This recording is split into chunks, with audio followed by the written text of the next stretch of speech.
Hey guys, welcome to Sharpen Your Sword podcast. We are on episode 50. We are on episode 50, guys.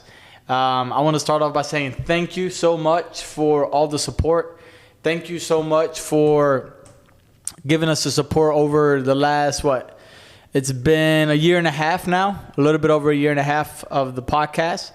And we're loving it, and I hope you guys are loving it. I hope you guys are enjoying it. I hope you guys are gaining value from our podcast, because that was the whole goal from the beginning, right? I want to take a little bit of a moment and talk about how we got here.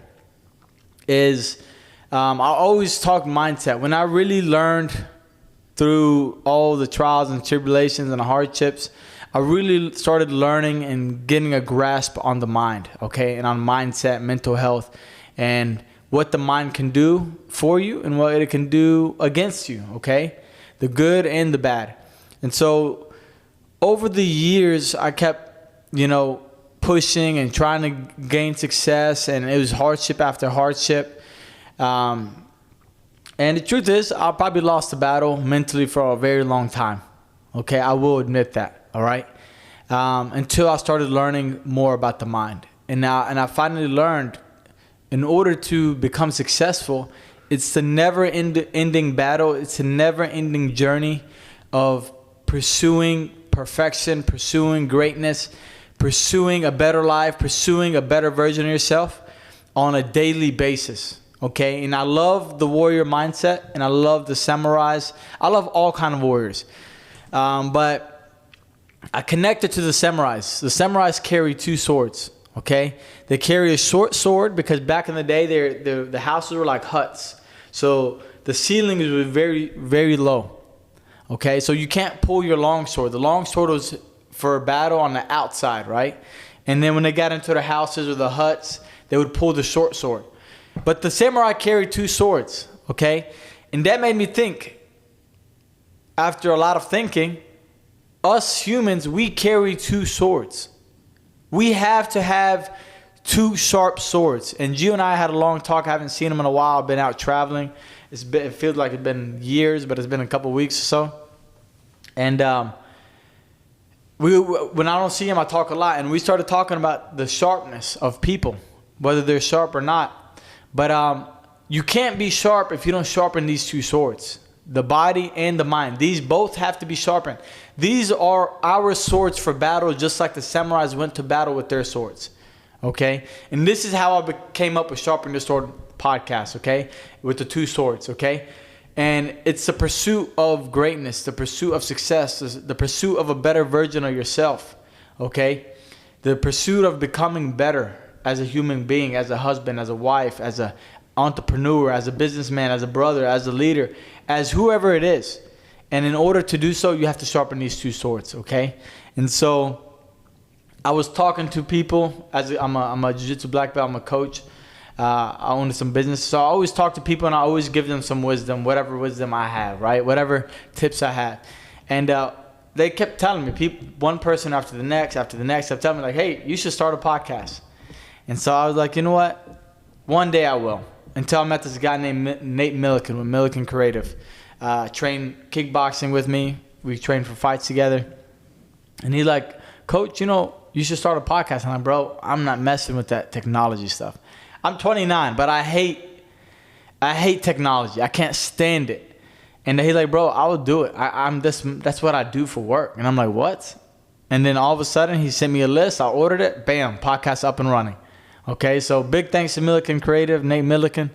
And big thanks to everybody that pushed me to do it. Big thanks to our #1 co-host in the world, Giovanni Jimenez. Hey. For also pushing me and to kind of go for it. And not just for me to go for it, but for him to being part of it, okay? Because Sharpen Your Sword is not just Mo, right? It's also Giovanni Jimenez. That's the man behind the plan, behind the game also, that's making it better. And so because of him, it's more successful. So I appreciate you, Gio, for that. My pleasure. I'm glad to be here. And so that's where we at, guys. Episode 50. A lot of talking Gio and I did before making the podcast, and he said, Mo, it's and I told him, I said, I don't care about going viral, right? back in the day, I wanted to be viral. I wanted to change the world with entrepreneurship and stuff. And I don't know if it was because I wanted to change it with entrepreneurship or if it was because I wanted to have some social media fame. And so the truth is, over the last couple of years, I started realizing maybe I was trying to get social media fame. And so I had a self-talk. I have a lot of self-talks. And so I don't care for the social media fame at this point. Okay, the only social media you'll find is Sharpen Your Sword or my academy or my businesses. That's it. There's no personal social media. So he told me some stat like, you know, it doesn't take until about 100. You have to do at least 100 episodes of a podcast for it to somewhat get successful. And so I didn't know that. You know, Gio told me about that. And so I didn't care for none of that really, but that was the goal that we set. Is we're going to go to 100, and then at 100 we reassess. And from what we hear, you guys loving the podcast, and let us know what you think. If you hate it, let me know you hate it. You know why? Because it will make me better. Okay, and so if you want to make me better, you want to help me get better, let me know the truth. Don't just say it because you know me as a coach or as a friend, all right? And so here we are, halfway, number 50, episode 50, Sharpen Your Sword podcast, baby. Did you think we'll make it this far, Gio? I know we are going to make it this far. You knew? I know, knowing us, I knew we're not going to quit. Yeah. So I know we're going to go a long way. Episode 50. Today we're talking about, this morning we're talking is, what would you tell your younger self? And so that's the title of this episode is, Dear Younger Me. And then, so that's to start off, we're diving into it, and we're going to dive into it deeper. But, is there a lot of things you would change by yourself? Like that you wish you knew? So, dear younger me, right? I wish I knew sooner. So I have to catch myself, right? And I had a long talk. I've been working a lot.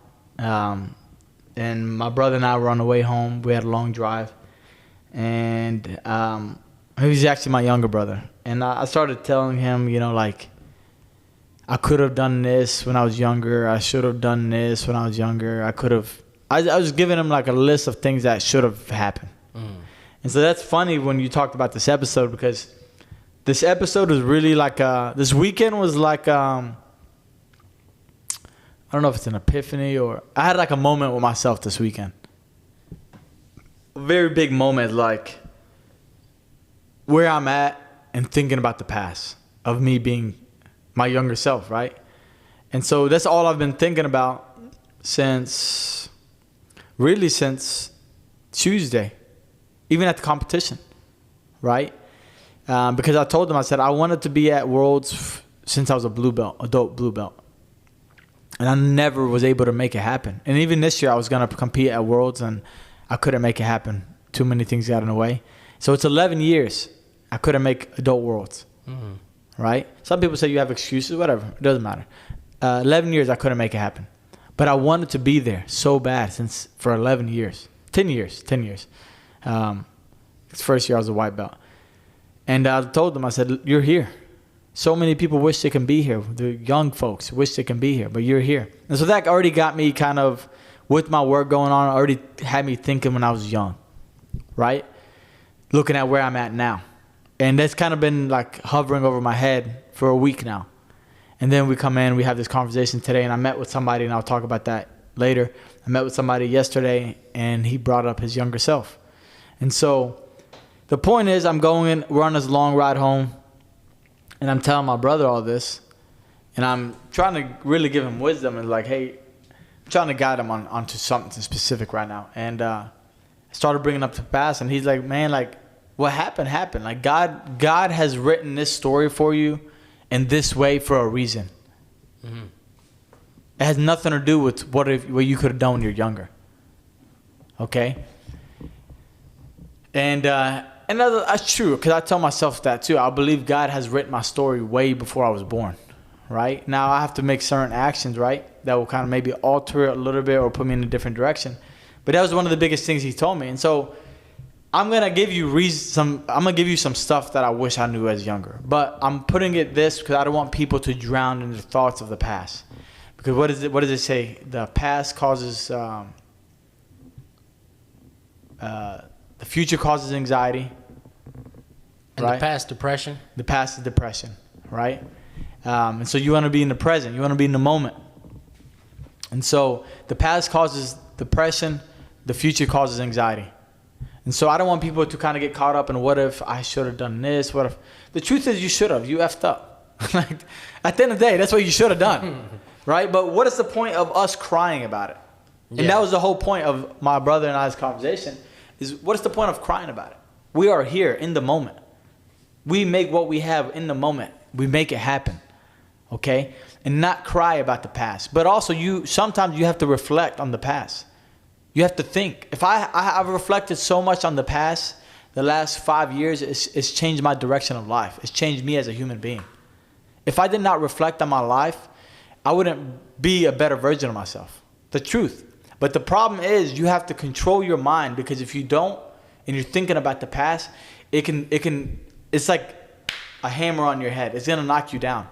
It's going to cause depression. It's going to put you in a hole. It's going to put you in a slump. Okay? It's going to put you in the rut.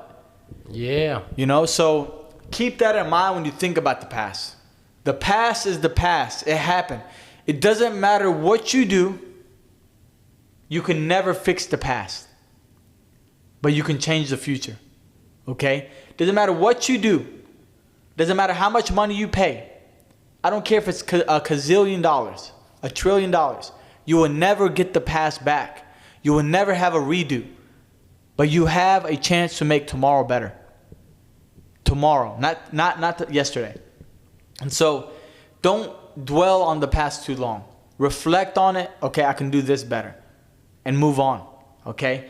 But some things of the past is, I'm still young. I'm going to say that because older folks always tell me this. Is I wish I paid attention to time more. That's one thing.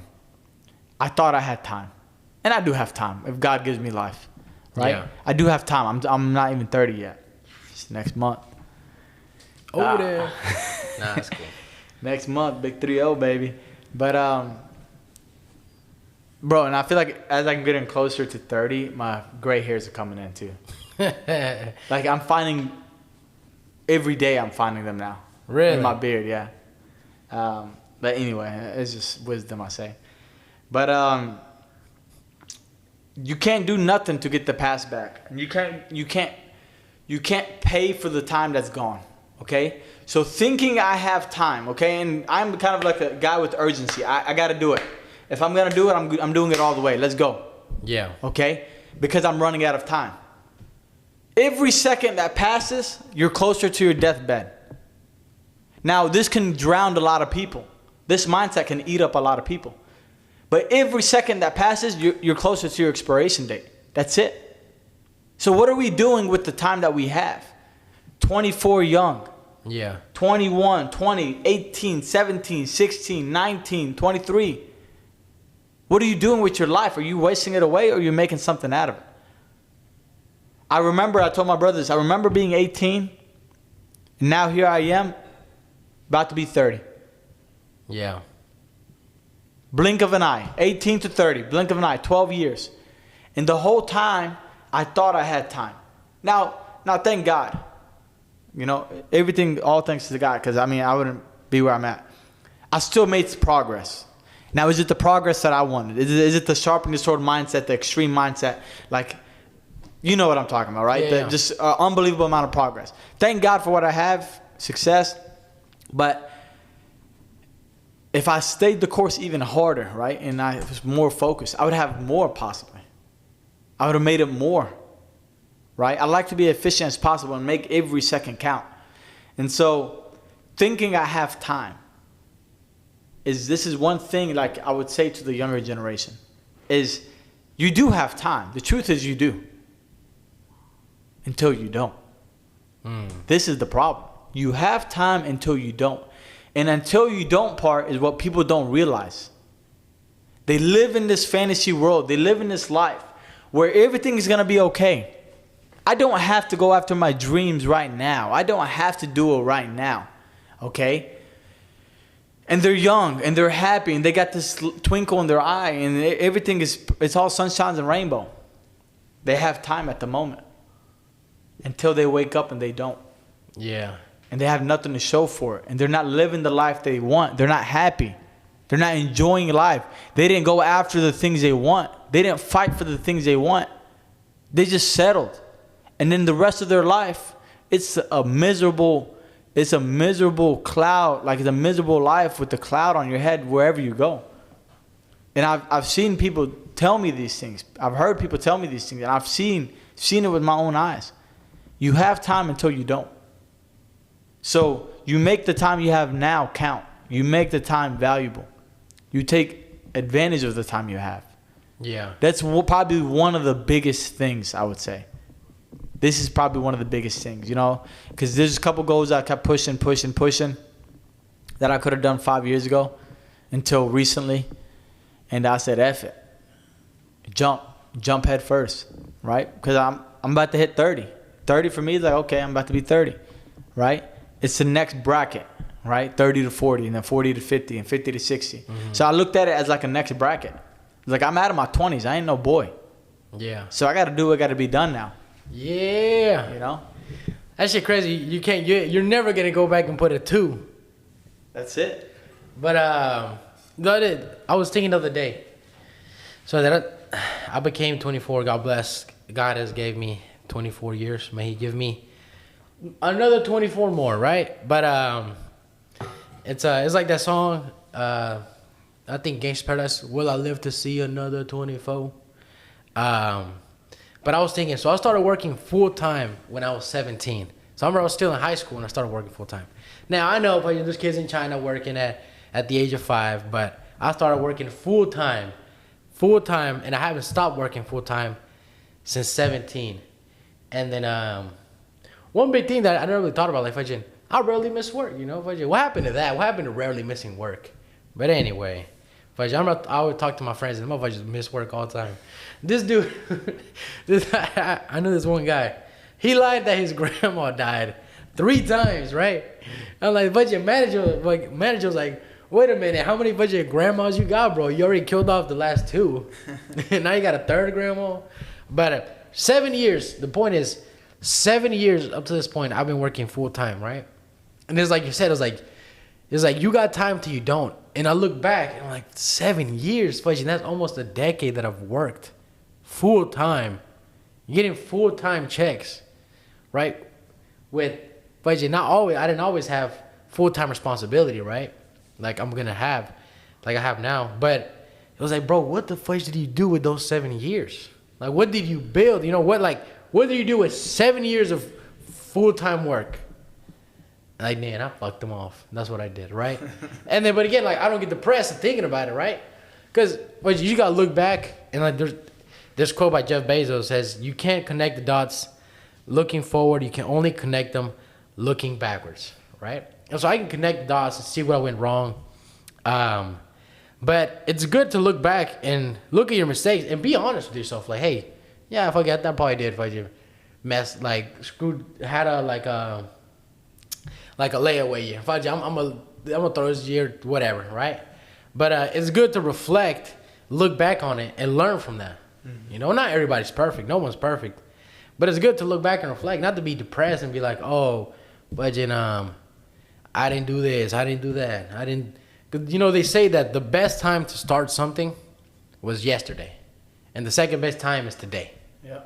Right. So it's like, there's no point to cry about the past and what I coulda, shoulda, woulda, but you didn't. And so I'm grateful for the life I've lived, for the lessons that I've learned. And like you said, like I wouldn't change anything, because if you change anything, you wouldn't be the person who you are today.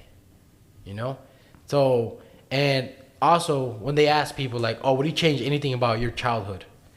I would never change anything about my childhood, because I felt like that's disrespectful to my parents. Like my parents gave me my childhood, and they did the best they could for me to have a childhood. And for me to want to change it, or my upbringing, I feel like that's disrespectful to them. Like me saying they didn't do a good job. Yeah. Right? Fajin, God bless them. They fucking did a great job, right? I'm not a criminal. But outside of that, I think one of the biggest things was, and when these one of the rules we have, it's don't chase approval, chase authenticity, right? And I realized, like, when I was a young man, like, I like to wear jewelry, I like to wear flashy things, right? And I realized, like, and then I was thinking about, like, why do I want to wear this stuff, right? I'm like, why not? Because I want to look cool. But why do you want to look cool? Also, people look at me and they think, oh, that motherfucker cool, right? I'm like, I'm not wearing this because I genuinely like it. Because it came out of my own heart. I saw that and I liked it. Or was it because I saw people like it and this is going to impress people. And therefore, my actions are based on what other people think and not what I think. Therefore, I'm chasing to make other people happy instead of myself happy. And I think everybody goes through that, right? For the most part, 99% of people.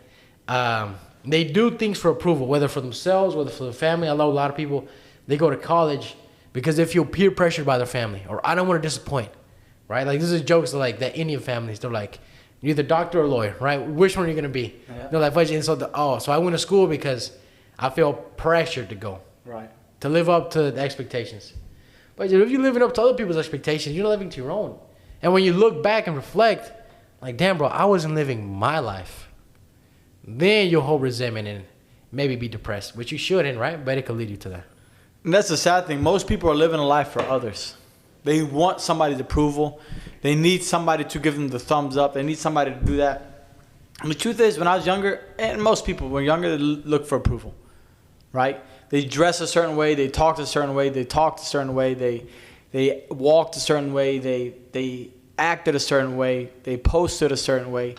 Everything they did was for approval, not from the heart. And so I told you this a long time ago. Don't do nothing for nobody when you first started working with. That's one of the things I kept trying to nail into your head. And as long as you're living a life for others, you will never be happy. You will never be happy. I don't care how much money you have. I don't care what you have, what kind of materialistic stuff. I don't care if it's the stuff that you want. If you live a life waiting on approval of others, you will never be happy till the day you die. That's one thing I learned, and I learned it because I went through that. I was trying to act a certain way. I needed somebody's approval. I wasn't being me. Yeah. Being me is wearing a Sharpen Your Sword t-shirt and some black pants. It's not wearing a suit all the time trying to look like a business guy or khakis and a polo shirt. This is who I am. Black shirt, black pants. That's who I am. In a business meeting or not, right? I had a meeting yesterday. I'm building a team, and I went to meet the CPA. And I'm like, all right, it's in a nice building. He don't know who the hell I am. You're right. I need to look the part. I need to dress up. Yeah. Right? And I'm like, you know what? Hell no.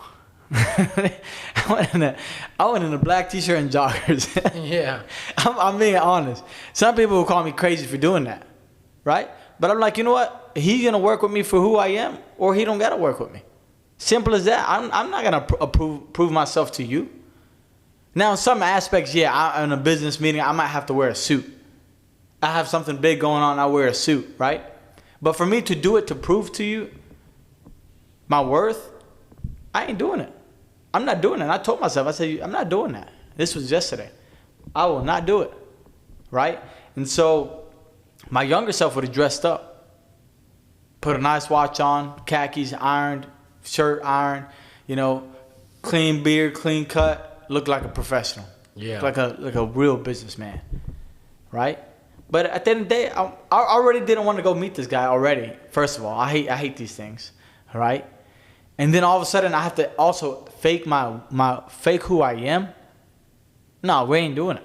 Yeah. Right? And so that's my mindset. That's like the extreme mindset also, because sometimes my parents or somebody around me, or they're like, well, come on, like don't not care that much. You do have to care a little bit, right? Depends on your career, depends on what the situation. Yeah. But overall, who cares about you knowing that I'm happy in my relationship, or I have the new iPhone, or I have the new shoes, or I went to see the new movie, or for me to look cool? Most people on social media post stuff to make them look cool, and they're miserable. Yeah. Most people are talking about how it's not funny, but one of the things I see in this country is it's like a family takes a picture. And they're like, oh, we love each other. We love each other. We have 4 kids. We're such a cute family. And a week later, they're divorced. Yeah. You know, and they're talking about being happy and everything on social media. They're trying to look for approval. What approval are you looking for? Worry about what you got going on in all aspects of your life. Be your real self. Be genuine to yourself. Go after the things that you want. Whether I know Gio's going to like it or not, I'm going to do it. You know what I'm saying? And so that's also one of the very big things is don't look for nobody's approval. Now it's different. You're married. It takes 2 to tango, right? You need to be there for each other. Okay? You can't just ignore that person of a person's approval. That's your husband. That's your wife, right? You're in a job. You're in a career. Sometimes you have to look for approval. Right? But to me, to be honest, if you're in a career that's always demanding approval, like you always have to prove yourself, get the hell out of there. Anybody, even if you end up at one of my businesses, if you feel that way, I don't blame you if you leave. If you're always looking for my approval, if you feel that way. Okay? And so if you can be yourself, if you can be real, you will shine. You'll be a special person. You'll be a unique person in the world which is full of people looking for approvals. Mm-hmm. You will look like this weird person. Because you're doing what you truly want, what you want. And the whole world may not agree for it. But what you're doing makes you happy, and that's who you are. And that's all that matters. And I learned this the hard way. And now I don't care. I honest to God don't care what you got to say. That's who I am. You either like it or you don't like it. 100%. You'd rather people dislike you for who you are than like you for who you're not, you know? It's very simple, but it's very hard for people to generally be themselves. Just be who you are, man. It's like imitation crab. It's fake crab, right? That's all this meme was like. Why can't you just be yourself, dog? Right? Like just be yourself, dog. Don't be an imitation crab. Be the real crab legs. But and it's sad because. It's sad because this is mainly for the younger folks. The younger folks have a hard time with this. And it's because they lack confidence. When you lack confidence, you lack your ability in multiple ways.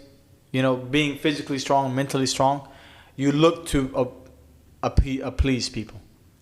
Specifically the younger generation. They do things to get approval, to get the nod, to get more likes, to get more story replies, to get shares, to be the cool kid. Most of the young people, which is 25 and under, 29 and under, right? But that's why we're bringing it up. These are tips that you have. Because when did I struggle with this? When I was younger. Right? I remember like I talked about on an earlier podcast, one of the early podcasts, and I went to a private college. You go into a private college, you made it. Right? And I went out friggin'... bought khakis, bought polo shirt. I want to look like I'm in here. I'm in private school, right? I'm broke as hell trying to fit the role. Yeah. And then all of a sudden I'm like, screw this, right? Started wearing joggers, t-shirts. Just be who you are. You know what I mean? But I wasn't happy wearing khakis and polo and some freaking dress shoes, loafers, whatever you call them. Yeah. You know what I'm saying? And so I was 18 years old. I look back and it pisses me off looking back at it. But I don't do it now. I don't care where I'm at right now. I will not prove myself to you. I'm not looking for your approval. 0%. You know what I mean? And so the younger folks, you need to pay attention to this. Are you doing it because that's who you are? Or are you doing it because you want the person next to you to give you a like, to give you a heart? Yeah. Okay? So especially young men, like in relationships, like you don't need to prove yourself to... Don't be who you're not. Don't fake being rich. Don't fake having it like that. Like, not to say that I didn't do this. I never did this, right? You a dang I never faked. Like, I was balling to try to improve women. But I did see a lot of guys ball, like, act like they were balling. And motherfuckers just making minimum wage, right? Like, come on, dog. Like, let's do better than this. But outside of that, another one is... failures are fertilizer. We always talk about this, right? In a lot of episodes, we have a whole episode dedicated to failure. But what would you say to your younger self about failure? Failure is good. Let me tell you something. I hate failing. Like, it drives me nuts, right? And I've learned this the last few years, and a lot of people have told me this, right? A lot of successful guys have told me this. And it's like, Mo, like, you need to kind of calm down a little bit, right? Maybe you failing as much as you failed is the reason why you're where you are now. And that never made sense. What do you mean I'm losing, I'm failing? What are you talking about, right? But through failures, you learn experience, you learn wisdom, you learn things to do and not to do, right? And so I'm going to give you a couple different ways on a couple different things on failure. First of all, it's okay to fail. As long as you gave it everything you have, if you failed, that's fine. And as long as you get back up and do it again. It's not necessarily failure until you stop. Okay? Because failure after failure after failure and then a success on a project, the end result is success. So it's not failure until you quit. Okay? So that's one of the biggest things is it's okay to fail.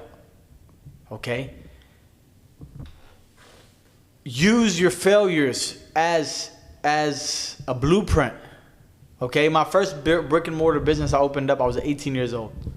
And when I tell you that thing failed, that thing failed. I don't think you can do worse in a business. I don't think you can. Yeah.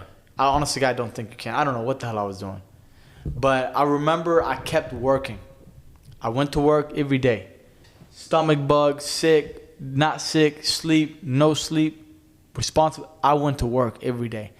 And when I was working, even though I was failing, I was planning my gym, my academy. So how can you be planning at your worst point? I just knew that I have to keep going, right? And the academy was always in my head. And so 5 years, and I have the paper, I have it laminated. It's a flyer, it's in my desk right now. It's a flyer of the store with the address, the phone number, the name, the advertisement of the store that I was working in that failed horribly. On the back of it was a plan to make mats. I learned it from the Gracies. Was the Gracie process, mat making process. And that's what I opened with, the Gracie mat making process. And it's the material on the back. Yeah. Okay? The success is on the back. On the front, on the back of a flyer, that's the front of it is failure. Complete failure. On the front, but the back, thank God. And God protected, God bless us, God give us more. The back was success. I was writing it inside the store that was failing. And it's laminated. If you want, remind me, I'll show it to you when I get to the gym. Damn, that's badass. It's in my desk right now. Okay? But I kept going. I kept pushing. I kept moving forward. I didn't let the failure stop me. I didn't drown in my failure. Now, I'll be honest. There was times I drowned it. There's times I got in my mind. There's times I was very angry. And I held that angry for a long time. Okay? Because how bad I failed. And I started blaming people why I failed. Okay? And there was some people that caused the failure also, but it's not the point anymore. That's past. But the point is, punk ass. But the point is, I used it, that failure, as a stepping stone. I didn't slip and stay off of it. I stepped on top of that failure and moved up. Okay? This is hard to do in life. Okay? You have to keep moving. People don't, when you quit moving, what happens? You stagnate, you die. That's it, right? You quit moving, you die. I tell people all this. Stagnation is death. Okay? And so, failure is good, guys. Okay? So don't run away from failure. That's the second part I'm going to say. Don't be afraid of doing something because you fear failure. Don't not do something because you fear failure.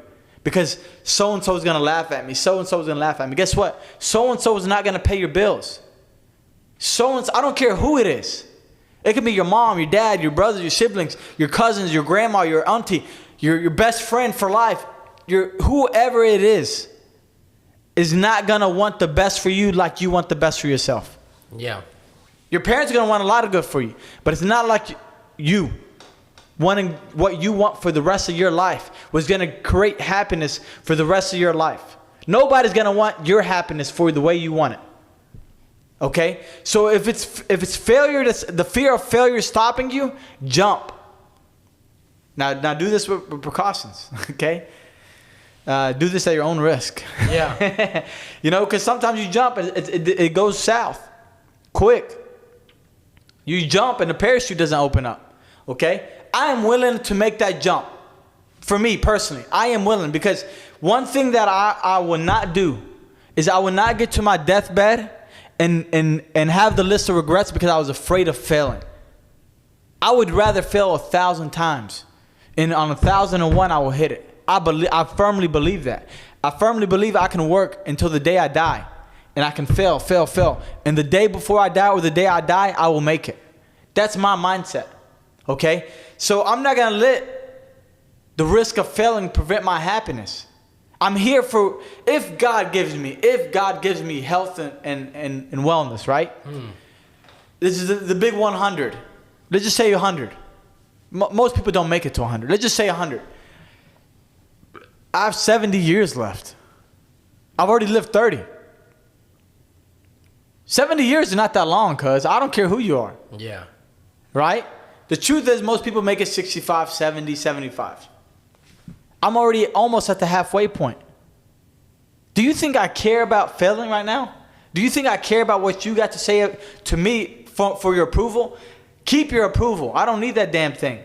Do you think that I care to look good for you and not fail, not risk failure because of you? No, because I don't have time left. We're all going to die. We're all going to be dug 6 foot under the ground. Buried 6 foot under the ground. Every single one of us. I saw this post a couple days ago and it said 7 billion, 8 billion people. 8 billion people 100 years from now will not be here. Yeah. The ones that are living today, they will not be here 100 years from now. That's crazy. Okay? So if that doesn't put things into perspective, who gives a damn? Go do it. Go fail and fail and fail until you get what you want. But when it comes to failure, use it as a stepping stone. That's the fertilizer that makes the plants grow. That's failure is the fertilizer that makes your success grow.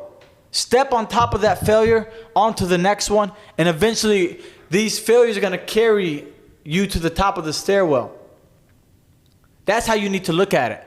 You don't look at it and run away from it, or you look at it and you don't want to attempt it because you fear failure because of other people are watching. Who gives a damn? Every business I had, by the way, just so you know, every damn business I had, this topic is getting me lit up. Every business I had, not one person told me to go for it. Yeah. Not one person, truly from the heart meant it, told me to go for it.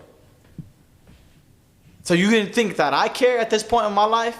After I went through those hardships, after I went through that, and I did what I did, I don't care what you got to say. I'm not afraid of failure at this point, because all you guys stood against me anyway. Anyway, you didn't even support me in it. You didn't even tell me to go for it. You actually told me not to go for it. So what does that do to me? That gives me more fuel. That makes me more confident in that I'm going to fail, and you watch me fail. Right? And I'm going to keep doing it, and I'm going to keep doing it until the day I die. 100%. You know, it's like the quote by Teddy Roosevelt, and it's in the gym. I remember one time we first would talk. I mentioned the quote by Teddy Roosevelt. It's called "The Man in the Arena," right? And like, it's easy. The people who are on the sidelines, to paraphrase it, I don't know it word by word. To paraphrase, pretty much, it's easy for the people in the sidelines to point out how you stumble, to point out how you fail. But those poor timid souls will never know what it's like to be the man in the arena, right? They'll never know what it's like to risk it. They'll be the people in the rocking chair, right? When the road, man, I should have motherfucking done it. I should have went for it. But failure, there's this other one, this video by Michael Jordan. It's this like 30-second ad. It's about failure. Pretty much says, it says, in my career, I failed and failed and failed, and that is why I succeed. You know, and failure leads to experience. And experience is what leads to winning. You know, there's nobody with a clean track record. Nobody has a clean track record. No one has a perfect A. Because you need that experience from failing to win. And so in jiu-jitsu, for the guys listening to jiu-jitsu, you know, Buchecha, one of the greatest jiu-jitsu guys of the early 2010s, like 2000s transitioning to 2010s. He lost his first 16 tournaments. Do you know that? Mm-hmm. First 16 tournaments, this guy lost. If anybody could have said, man, I just suck at this, it could have been him. But motherfucker kept going and became one of the greatest of all time. Became a world champion, highly respected. So just a testament to enduring the failure, you know. But one of the biggest things with failure is that, okay, you failed. So what? The world doesn't end, right? I remember I told, we're talking to this one guy, Mr. Rusty, right? And he was talking about why he wasn't scared to fail, right? He was like, look, Gio, like, why he wasn't scared to roll. He was like, look, man, I'm not scared to roll. He was like, I tap and that's it. And he said that we were talking about AI, about what if AI takes your job and stuff, whatever, right? He's like, look, man, fudging, like, I never care if I get fired at work. Not to say that he's not a good worker, right? But he's like, I don't care if I get fired at work because, okay, all this shit happens, right? Boom. Okay, I'll pick myself up and I go. And it's that simple, right? Sometimes you overthink, like, oh, my world's going to crumble. Fudging, yeah, well, your business felt like, yeah, you pick up the scraps and you go forward. What you learn from that, you apply it to the next. Yep. And that's that. And one of the biggest things of failure, a lot of things is fear, right? And fear, false expectations appearing real. And sometimes those expectations appear real as hell. You can even feel it, but it's just in your mind. But another one, and this is big, from Jocko, right? He's discipline is freedom. So what do you say? Were you a disciplined young man? And were you as disciplined as you would have liked, or were you as disciplined as you thought? Man, I think I was disciplined. Right? I would like to. Now, obviously where I'm at now, I can say I could have been more disciplined, right? This is the other battle that I have, is you could have done more, right? This is my problem in my mind. You could always do more. But the truth is, I think now there's some times in my life that I wasn't disciplined, right? Like, these things I've done, I should have never done, right? It's truth. But I think for the most part, I was pretty disciplined because whether I liked it or not, I got up and went to work. That's what I did. You know what I mean? Like, that's all I did. And so when you work a full day, the whole half day thing, they don't work for us. I'm not working 3 hours. There ain't no part-time. I don't believe in part-time, right? So from 15, 16 years old until now, for the most part, all I did was work. So I would say I was pretty disciplined because just working alone, that's it. You know what I mean? I would work until 8 p.m. Really, I don't want to do nothing after that. You know what I mean? When I used to fight, I would work, get out of work, go straight to the gym, work out a couple hours, go straight home, eat, go to bed. That was my routine every damn night. You know what I mean? So, and I think in that aspect, yeah, I think I was pretty disciplined, you know, because I worked every single day. I didn't take days off. You know, I think at one point, maybe 11 years, I think I got to 11 years, I didn't take a single day off. People are like, no, you're lying. I'm dead serious. I think it was about 11 years, right? I did not take a single day off. Yeah. 11 years straight I went. Yeah. Well, that's super grueling. That's hard to endure, right? Talk about discipline. Remember, I was saying, like, honestly, I never spent, since I started working at 17, I didn't miss a single week of being unemployed.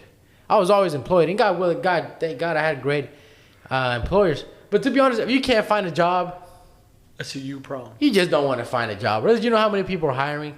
Like, you just don't want to find a job at that point. But I remember looking back, I wish I would have been more disciplined, like, especially when I started training jiu-jitsu. Like, I started working, I'll come physically exhausted, right? I remember you told me one time I was like 19, you were like, I was like, you were like, where you been? I'm like, man, I've been working, we were working outside. Like, man, I'm tired. You're like, you tired? I'm like, how old are you? Like, 19. I'm like, man, you don't get tired at 19. And they're like, so I wish I would have been more disciplined. And this is the craziest part. The battle wasn't even training. The biggest battle, and this battle was big, but looking back at it, it was small. The biggest battle was walking from my room to the garage to get in my car. I couldn't take those 20, 30 steps. I couldn't force myself to take 20, 30 steps to get in my car. Because once you get to the gym, the battle's halfway done already. Mm-hmm. You just got to be in, especially in jiu-jitsu. That's what's beautiful about jiu-jitsu compared to pushing weights. Because if you push weights, you can still BS it. The weights are not fighting you. Yeah. But when you in jiu-jitsu, when you're just rolling, it's another grown person, full resistance fighting you. So you got to put effort. I couldn't take 20, 30 steps to get in that freaking car and go to work, drive 10, 15 minutes, 20 minutes, 30 minutes to make myself better. Yep. You know? Like I was talking to this one guy, he just came back to the gym.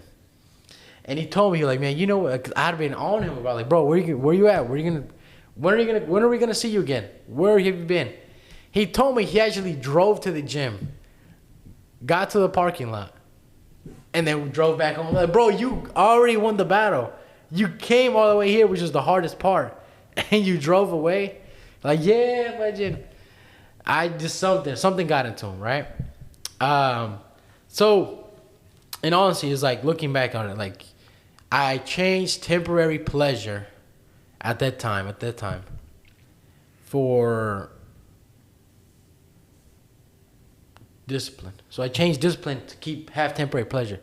But in today's age, in my present day, I'm not enjoying that pleasure anymore because it was temporary. It went away, faded away. But if I would have developed my skills, if I would have became sharper, that would still be with me to this day. Mm-hmm. But all that just chilling and taking it easy, that's not with you no more. But what you could have developed, it would have still been with me. Yep. You know, and yeah, I could easily be, man, I wish it could haunt me. But I don't let it haunt me. You know, I just try to be better because I use it as a motivation, right? But it could easily haunt you, like, man, where could I have been? But don't change your, don't switch temporary pleasure for long-term gain, which is very hard in today's age. Yeah. Very fast-paced, instant gratification world. Right. And that's the truth, guys. Discipline, Jocko said it best. Discipline is your way to freedom, okay? That's it. If you want freedom, you have to be disciplined in your work. And you want money, you have to be disciplined in your career. You want a better health, fitness level, be disciplined in your fitness. You want a better marriage, be disciplined in your marriage. You want to be a better father, be disciplined in your fatherhood. Everything that you want, you have to be disciplined. It's not like I want to do it, I don't want to do it. I feel like doing it, I don't. Discipline is when you do it, even when you don't want to do it, when you hate it, when you don't like it. That's true discipline. It's doing it when you don't like it, when you don't want to. That's true discipline. So discipline equals freedom, guys. If you want to have freedom, you must be disciplined. That's it. And everything you want. That's it. Across the board. Doesn't matter what it is, okay? Another thing, so we have like 10 pieces of advice, really. This is, you skipped over this one, but I'm gonna go back. Invest in relationships. So I'm gonna say invest in relationships, which is like depositing into the relationship, okay? And learn how to withdraw from the relationships, okay? So relationships, okay, and we're not talking boyfriend, girlfriend. Of course, that's all good and clever and husband and wife, right? But relationships is networking, good people, okay? Invest in those relationships with good people without necessarily looking for something out of these people. Most people look for something out of the other person, okay? But if you truly invest from your heart, you will get something out of that relationship. I have a relationship with a lot of entrepreneurs. Genuine, just friendship relationships, but they're entrepreneurs. They always give me tips on a daily basis. Okay? And so invest in these relationships that are good for you, that are good for your soul, that are good for your mind, that are healthy. Okay? And also, don't abuse them. How do you abuse them? You abuse them by not being disciplined and reaching out to them, checking up on them. Okay? And then you wonder why you don't have good people around you. Having a good person around you is worth more than anything these days because you can't find them around. Okay? I'm not talking about your friends that you know from high school. Mm-hmm. I'm not talking about all these friends that you go party with. I'm talking about true mutualism relationship where both people are benefiting, both people are there for each other. Outside of husband, wife, boyfriend, girlfriend. Okay? You have to invest in this, okay? But also, you have to withdraw from relationships that are pointless. Okay? Most of you guys out there have so many friends. And guess what? They're not your friends. This is just the truth. People are like, well, you live a sad life. You have no friends. Very far and few in between. Okay? If you have a lot of friends, you got a big problem going on. Okay? And so learn how to pull away from people that mistreat you, that don't respect you. Okay? Get away from them. Simple as that. Is detachment easy? No, it's hard. But it will actually make you better. In this journey that I've had, every time I lost somebody, I've gained more success. They weren't beneficial. They were actually taking away, making it harder. Okay? The ones that want to be up for the ride, the ones that want to be there to help you and support you, they'll be carrying a hammer just like you till they get to work. You got to look around. Are they the ones carrying the hammer? Are they the ones rowing the boats? Or they're the ones just sitting there? Right? The ones just sitting there, cut them. Gone. That's how I live my life. And the truth is, I've never been happier. Right? You having good quality friends around you, a small group of them, instead of a large group of bad quality, is way better. So you don't want to be that guy that everybody like is dapping up and everybody knows you. Yeah. I had this friend, and then I struggle with cutting people off, right? Because I'll be like, dang, like I'm gonna lose connection with that person. Like we're never gonna be friends again, right? Now today's age, like, bro, you know what? That's life, whatever. Fucking, they don't care about me. They're not helping me be better. They're not helping me achieve my goals. They're not pushing me. They're not holding me to a better standard. This one dude who was always depressed. Motherfucker always had a cloud over his head. One point I was like, man, I just can't do it, man. Like, fudging, every day you fudging depressed about what? You live in America. You fudging got every bone in your body. But it's your own perception of things that's effing you up. So once I got rid of that, I'm like, man, fudging, life is pretty good, fudging. When you look at it from a nice angle, this guy would always look at things negatively. I'm like, fudging, can't do it, man. That goes to the next one. That goes to the next point. Number 7, Gio. Your thoughts shape your mind, shape your world. That is very true. You know, your frequency is what you frequently see. So it's like your mind is your world. Like, for example, like, we'll talk about politics, right? It's funny. And this is crazy, guys.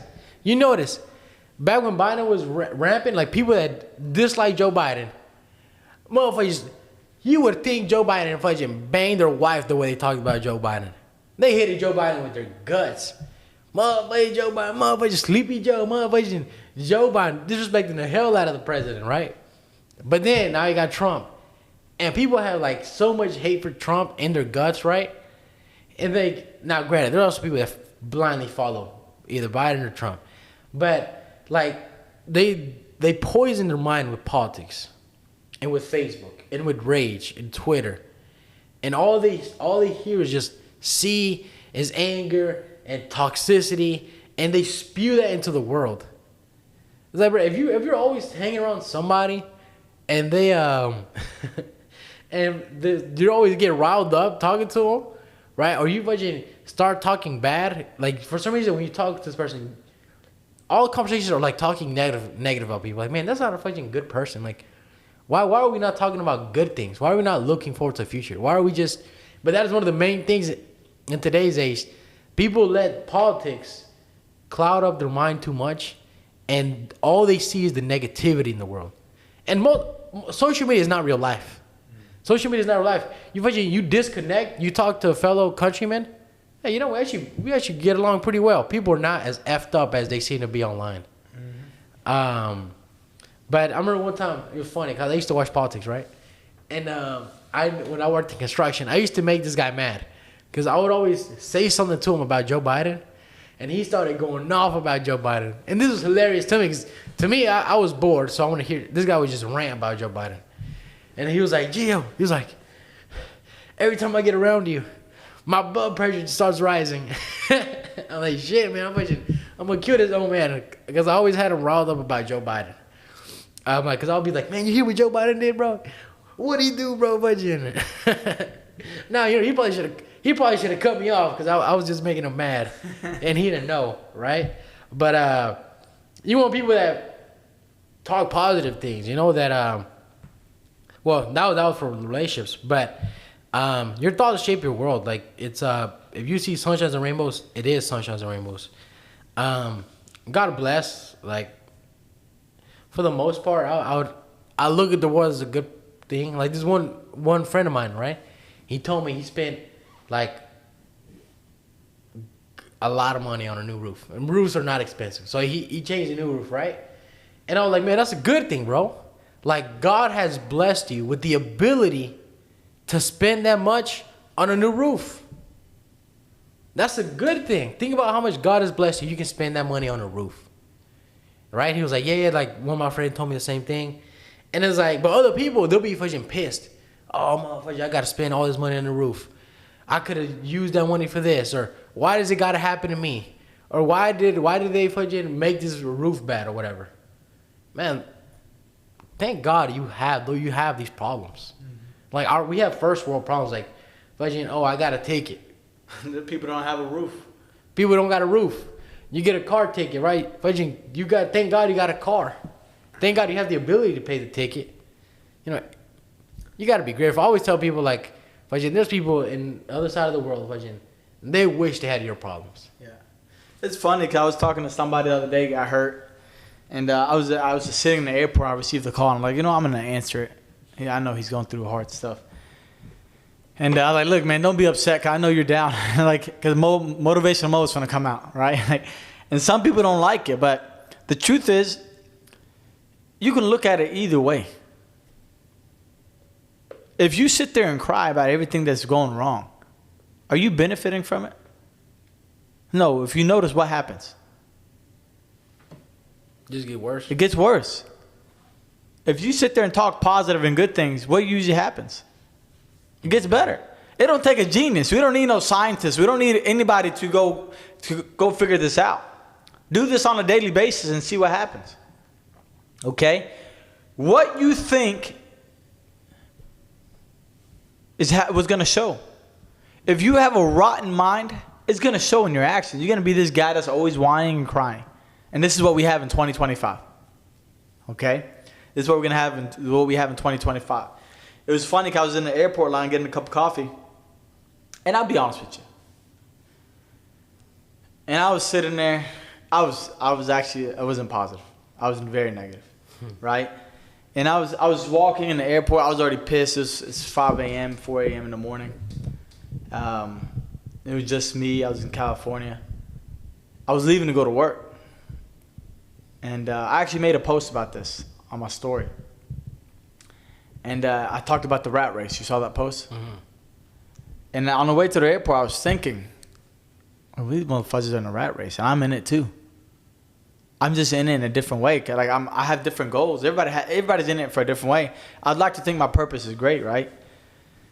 And I was thinking, like, man, why couldn't you stay an extra day or 2 days and go to the beach and enjoy California?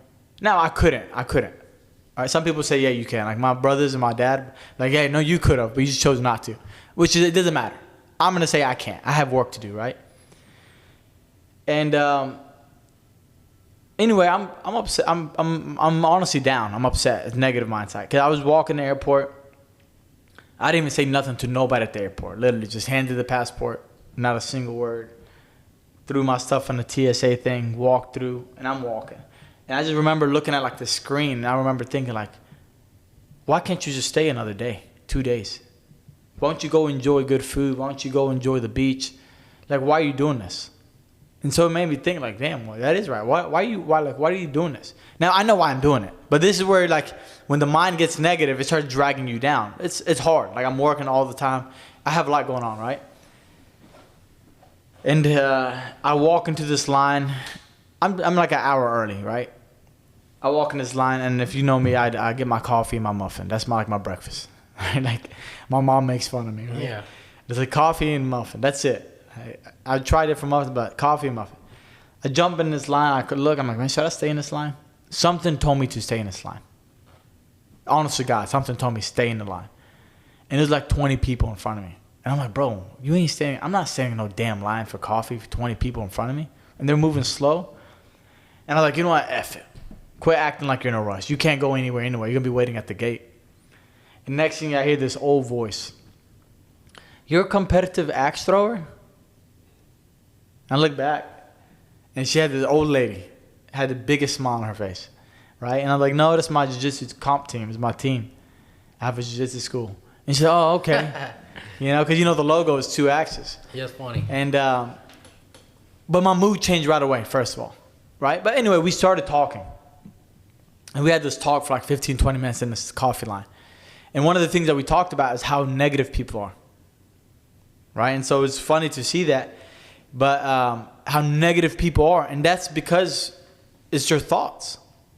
That's it. Like my thoughts were drowning me. And all of a sudden, I left those thoughts and I'm here. Right? So you can usually see it. You can usually feel somebody's energy. You look at somebody, they're whining and pissing. Their thoughts are negative. Okay? The power of the mind. I'm going to say it again. I'm not a genius. I'm not a psychiatrist. I'm not a whatever you call it, neurosurgeon, neuro doctor. It has not been figured out. The mind has not been figured out. And I don't think it ever will. I don't think it's possible. I think that's how powerful the mind is. I believe the mind is so powerful they can't figure it out. But I do know one thing that I learned. What you feed your mind will feed you. What you feed your mind will reflect who you are. Okay? You might be the handsomest, prettiest, most beautiful girl, handsomest guy on the outside. But because what's in your mind, you're a horrible person. You're just ugly and unattractive. And that's because your mind is like a rotten potato. It's a rotten egg. That thing stinks.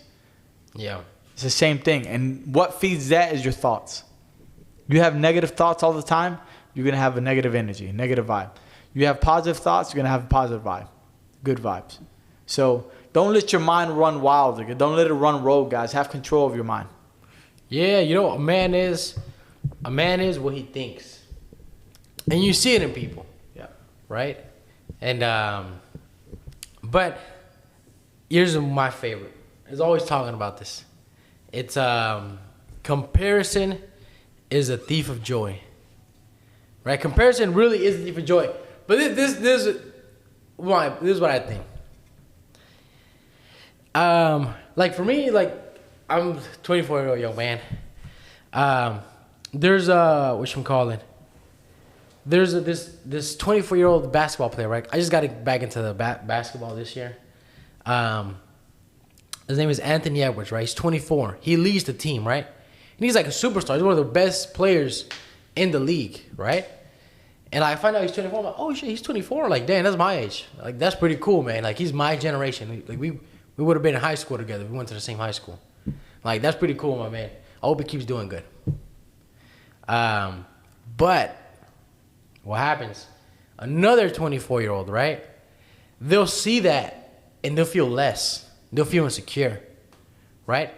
People your age, you're doing better than people, most definitely people older than you, right? Like, you'll see somebody older than you doing better, you'll be like, well, if you're older, they've had more time, right? Like, but it's to be expected. But if somebody your age is winning and they're doing better than you, all hell breaks loose. That person becomes a hater, Yeah. right? Oh, that motherfucker think he good. Oh, he had it better. Fudging. He got a full beard. That's why he doing better than me, right? Oh, dumbass excuses. Yeah.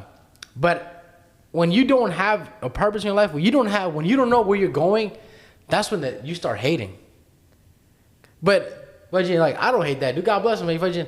Hope he does good. I don't really care, right? That's not my favorite team, but I'm not gonna hate on him, right? But because I know where I'm going, and I know where I want to be, and I know that I'm on that path. So why would I envy a guy who's on a path that's not a path I want to be in? He doesn't He doesn't have what I want. He's not gonna be who I want to be, right? And he's not me. So why would I envy that guy for him having success? Yeah. Shout out to him. You know, he's showing that at 24 you can be successful. That's pretty cool. But so many people compare themselves to other people, and they feel less. First of all, right? Are you comparing the work ethic? Are you working as hard as them? Imagine that's what you should compare. Like, hey, for where can I compare the stats? Let me see if I match this guy's stats. If I match this guy's work output, maybe I'll be where I want. Yep. But people just see where people are, and they'll be envious, right? But don't look at anybody and wish you're them. But be you, you know, and wish you can be who you want to be, you know, which is that 2.0 version of yourself. Yep. That version of yourself that when you go to heaven, he's like, but you made me proud. No, you know, like we're identical. Yeah. You are who you were destined to be. Yes, sir. And not budging hate motherfuckers because they winning. Let that inspire you. Not Preach, budging. Gio, preach. Episode. Let that inspire you. Not budging be hating. But I understand that because I remember when I wasn't in that path, you would feel some type of way like, damn, I'm like, damn, what am I doing in my life? But I know what I'm doing in my life.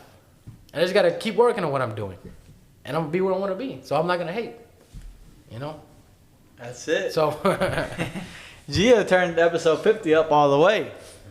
That's the way it should go.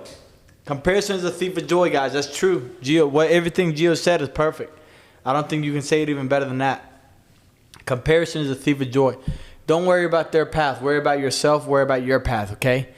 Don't compare yourself to anyone. The second you start comparing is the second you start having more and more problems and start doubting and lack confidence in yourself and so forth, okay? So comparison is a thief of joy. The last one we're going to say that we're going to talk about, this is going to be bigger than you think, is you're more resilient than you know, okay? Hard times are coming. They will always be there, okay? But you can get through them, guys. You have the resilience. You have that trait. You just need to use it. Don't fold to the pressure. Don't fold to the hard times, okay? You are more resilient than you think, than you know, okay? And I tell my competitors this and my students this all the time. You are more capable. Trust me. Just believe in yourself. You can handle this. You can do this, okay? You have the resilience. So believe in yourself when it comes to this. All right, guys? I want to say I saw this video. It was they did an experiment on rats, right? And I'll tell you about this one. It was like they dropped this rat into the water, and they let it tread water. They let it swim. They waited to see how long it would waited. How long did it fight for his life before it died? And they actually let him die. One rat swam 15 minutes, died. Next rat, throw him in there. Swam 15 minutes. Then it gave up. And they started drowning. Right? And then they picked that rat up and they pulled it out the water. So they saved that rat. Let it chill, wait a little bit. Right? Then they threw that same rat into the water. Same scenario, everything. Only difference is this rat swam for 60 hours before it died. And it probably died of exhaustion. You swam for 60 hours.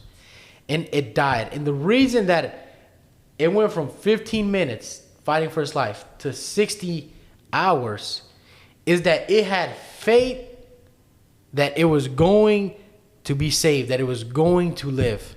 Man. And I think in this world, the comparison was that in this world, people are the same. Is that people stop losing faith, stop having faith in themselves. They stop having faith that their dreams can come true. They start having faith that their goals can become reality, that they can be who they want to be. And so they slowly drown because they lose faith.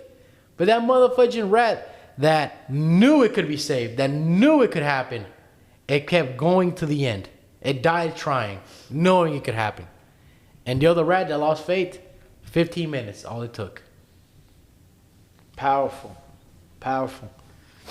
A couple things I want you guys to leave with is, Joe, your head blocking the camera. Did I do something wrong? There we go.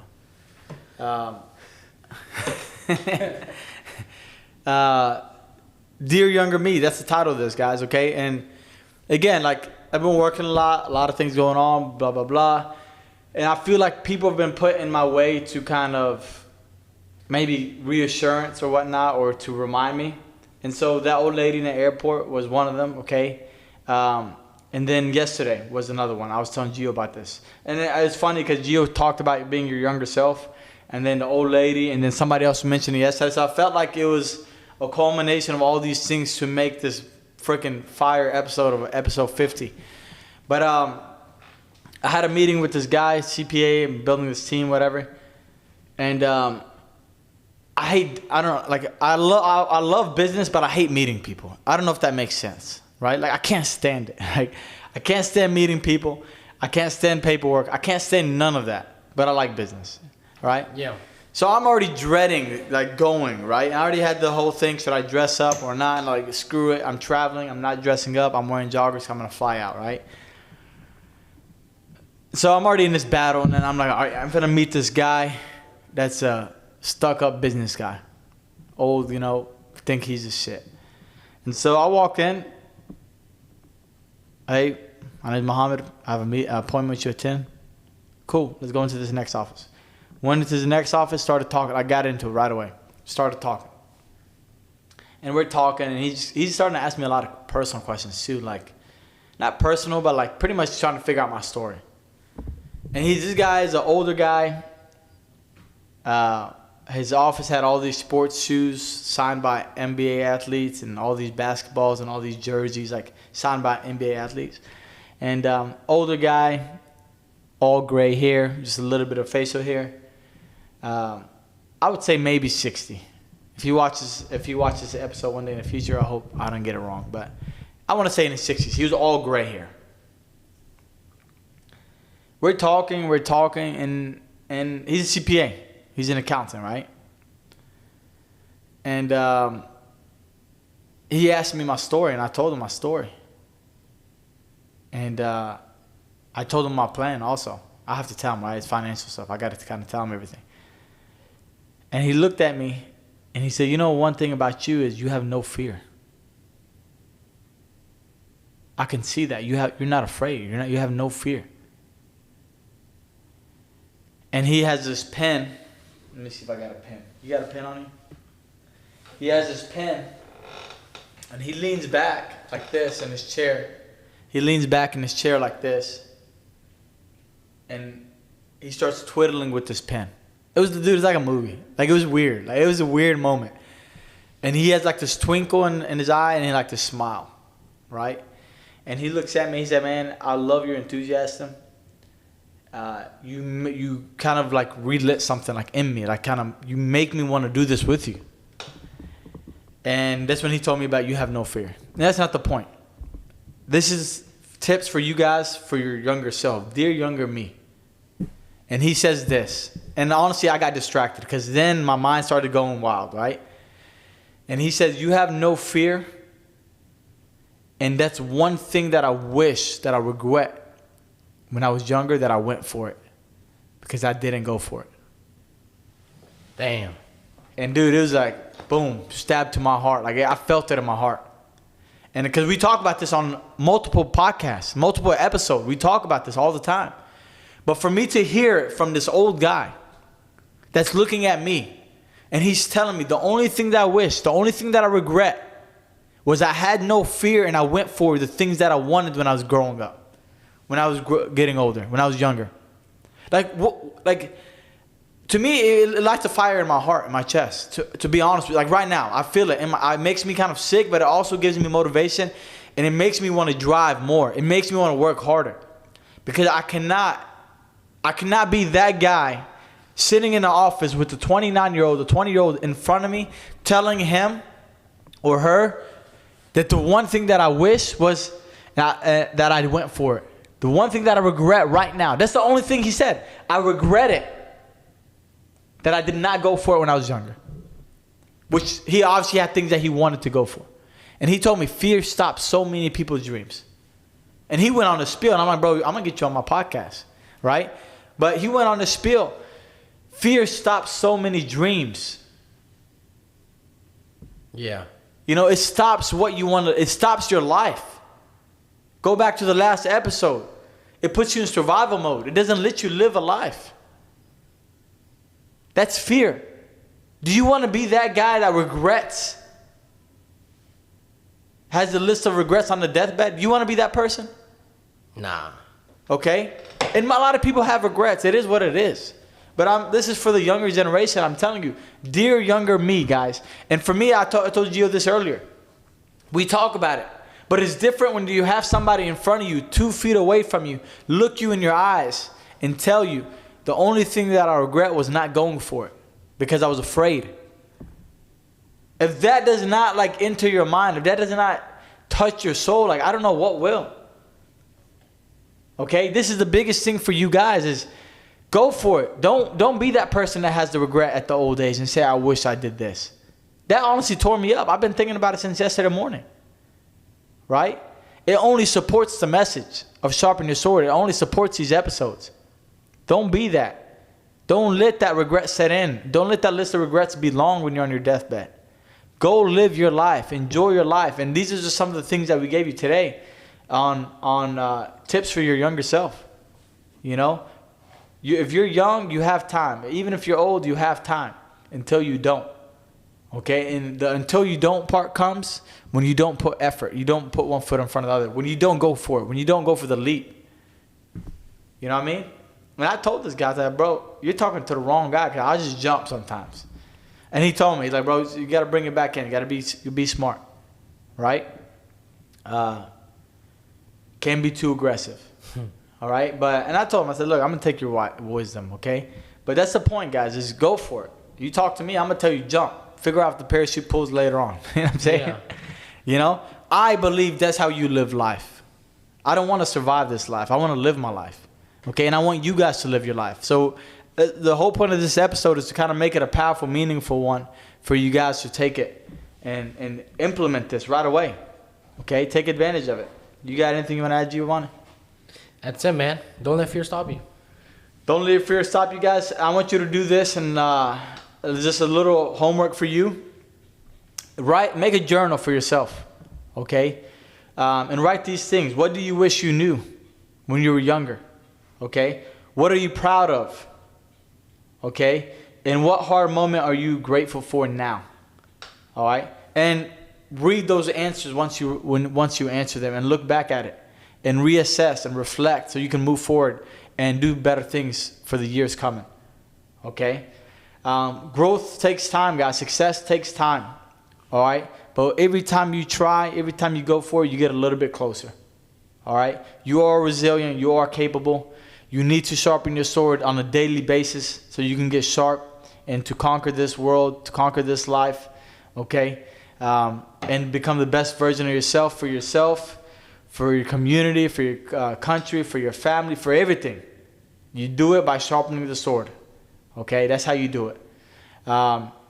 Again, big thanks. Episode 50, guys. We're only this far because of your support.